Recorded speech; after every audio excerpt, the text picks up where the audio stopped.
We invented the great game of business as a way to help our associates build confidence in becoming business people by running a repeatable system built on three principles.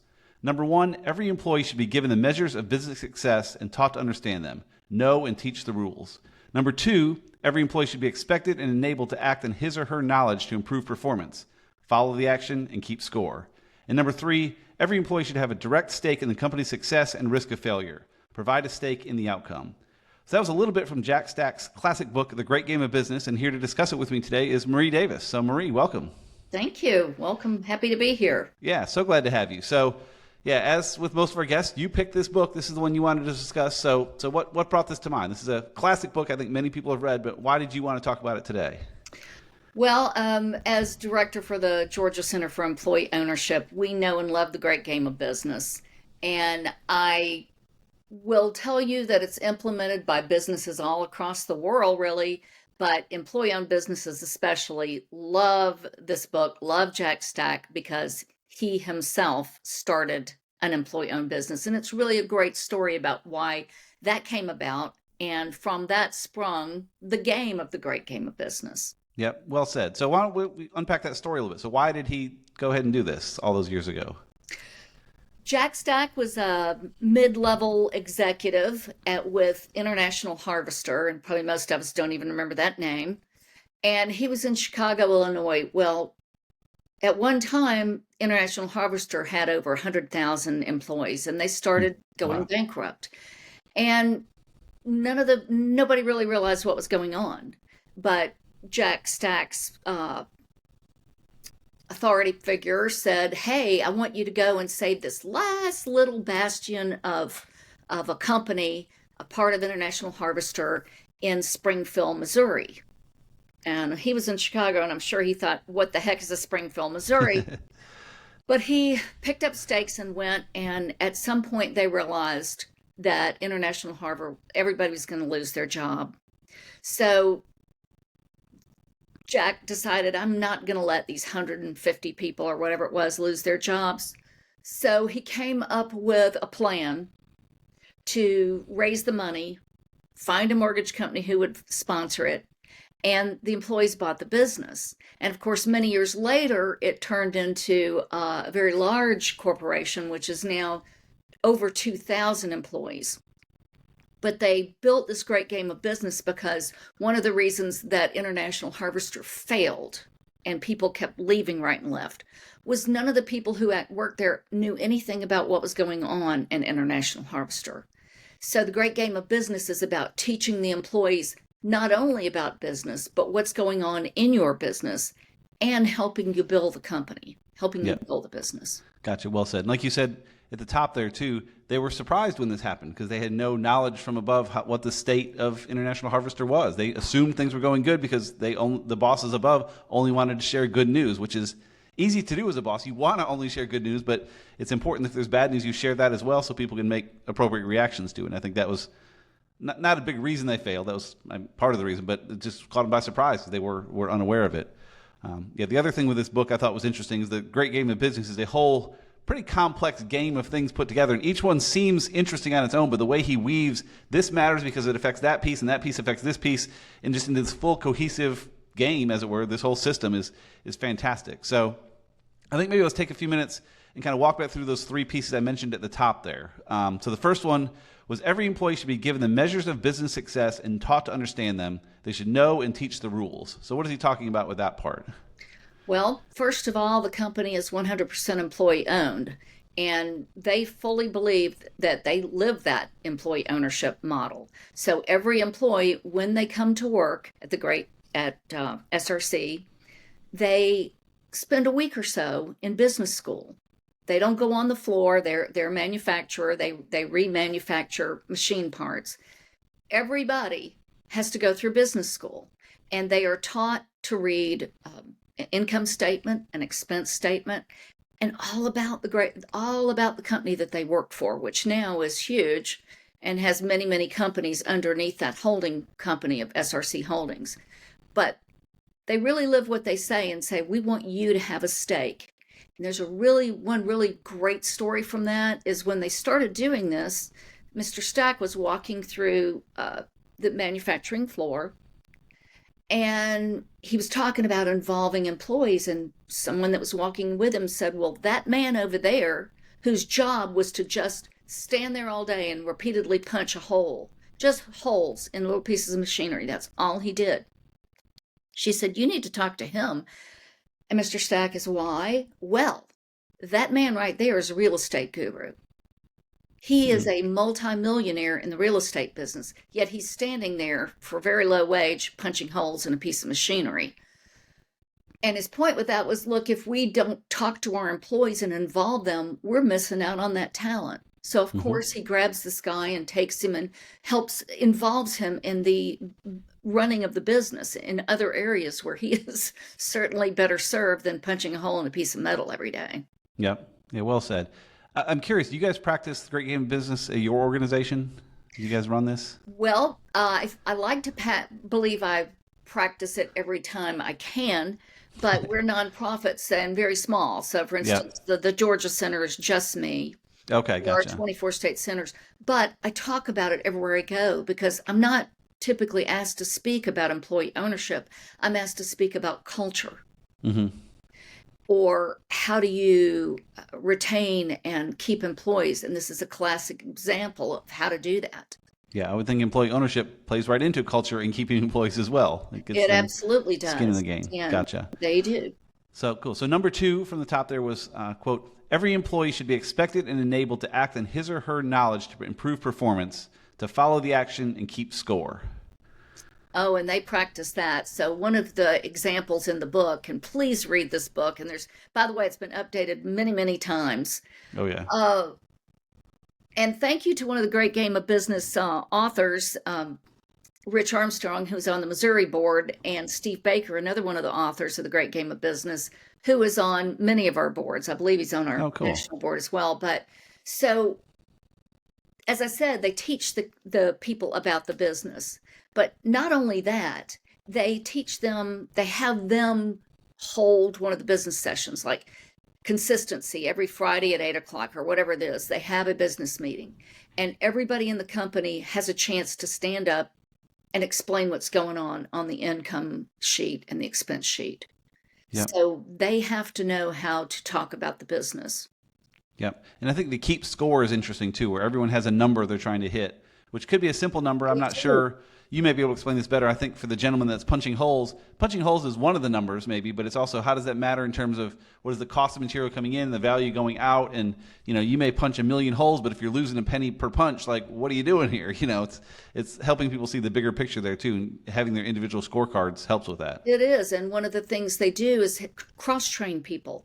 They have people learn to do each other's jobs so they understand that if he doesn't punch all those holes correctly or enough or right, then the people who put the tractor together or whatever it is, they can't make their standard. They call them standards. I think that kind of ties into number 3 here. So the third one was, quote, every employee should have a direct stake in the company's success and risk of failure, provide a stake in the outcome. And so I think, that's kind of what you're saying there is, punching a hole is just punching a hole, but what does that really mean for putting together the tractor, for selling the tractor, for reliability of the tractor, for the families that are trying to be fed by the person running the tractor, and they try to see the big picture there.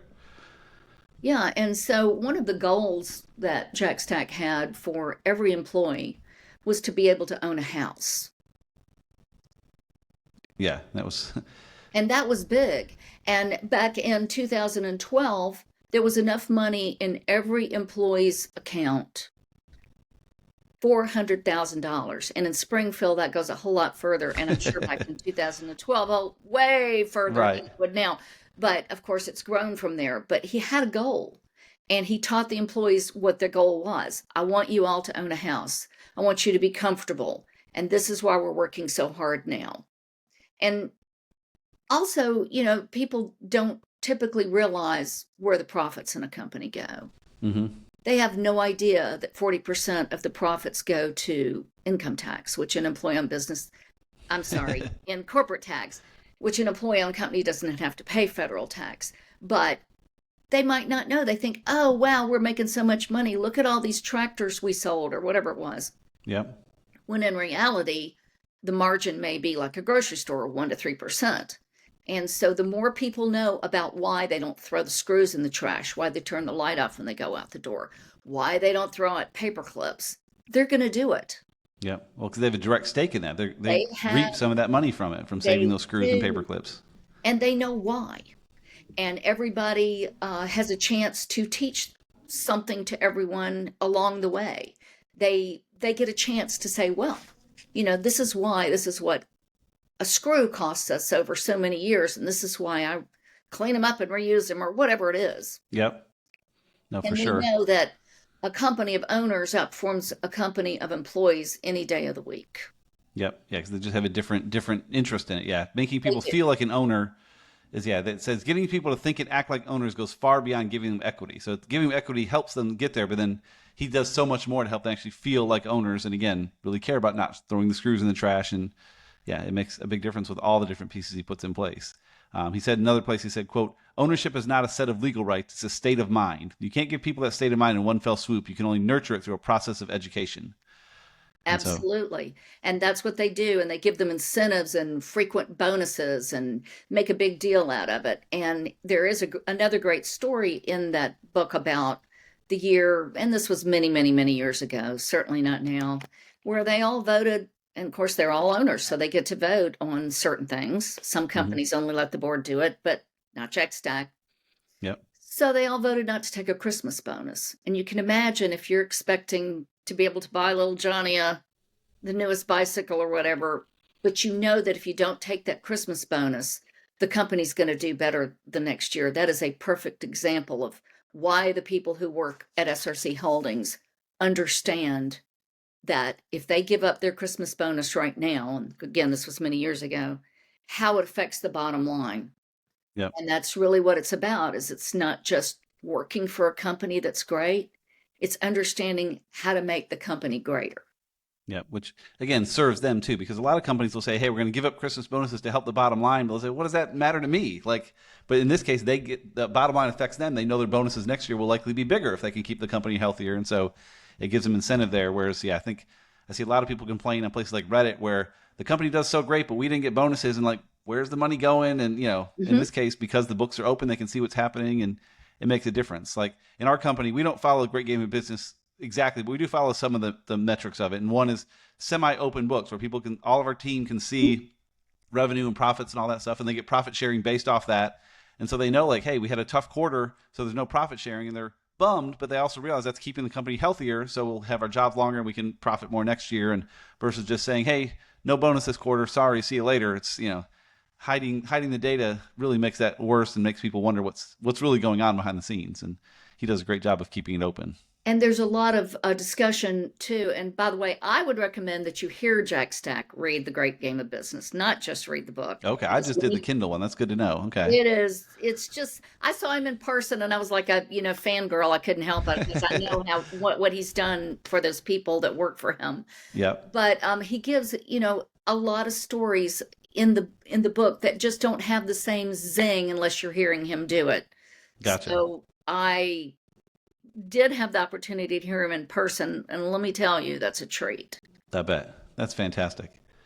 One other area I thought was interesting too, we touched on it a little bit, was cross training Mhm. and helping people understand the other parts of the business. And I think I'll read a quote from the book that I think does that. And I'm curious to hear your thoughts. So he says, quote, one of my closest colleagues at SRC thought it was a big waste of time to teach people about the different parts of the business.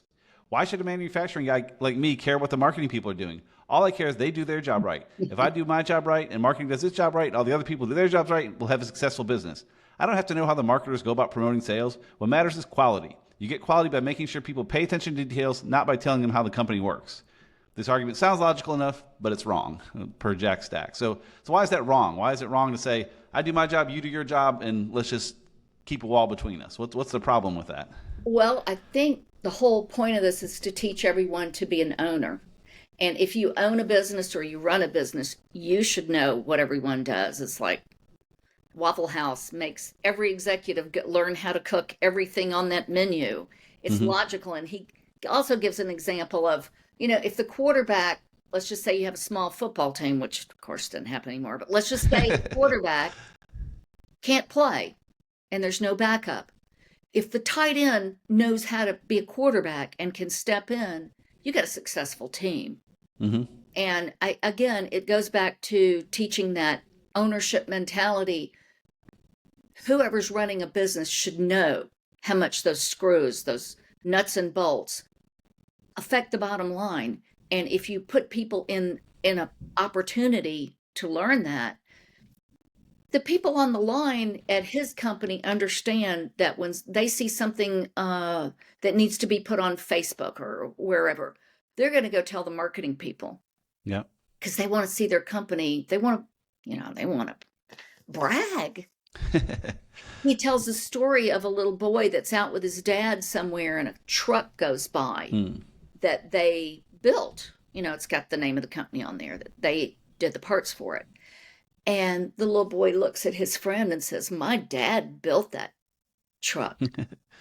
Yeah. And of course, the little boy wouldn't know that if he hadn't spent time telling his son, "This is what we do. This is why we do it. This is the piece of machinery that goes in some company's truck."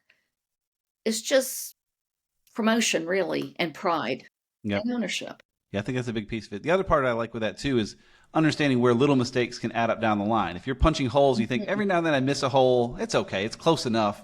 I'm getting my job done. I'm doing what I can. But if he works the next step and realizes, oh my gosh, when that hole's off center just a little bit, I have to stop the line and read. You see the cast it leads. It'll make him when he goes back to punching holes realize I got to make this perfect, or it's going to really hose poor Steve down the line trying to do his job. And so I think just understanding everything that goes together is important. Kind of like in our business, we do web development.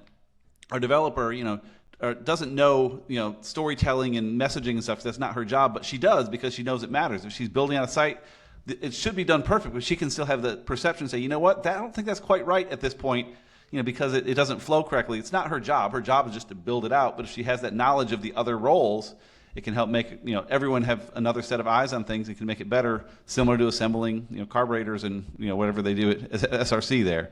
So it can make a big difference if you're knowledgeable, just like your tight end that can play quarterback. And again, even if he doesn't play quarterback, if he's just playing tight end, he still knows the challenges the quarterback has and can help block harder on that play and understand how to help make their job easier too. And again, making other people's jobs easier makes everyone succeed, and you all win. And in the case of a great game of business, you all make more money then too. So it's a and again, he tells this story many, many years ago where people from all over the world came and they do have a tour.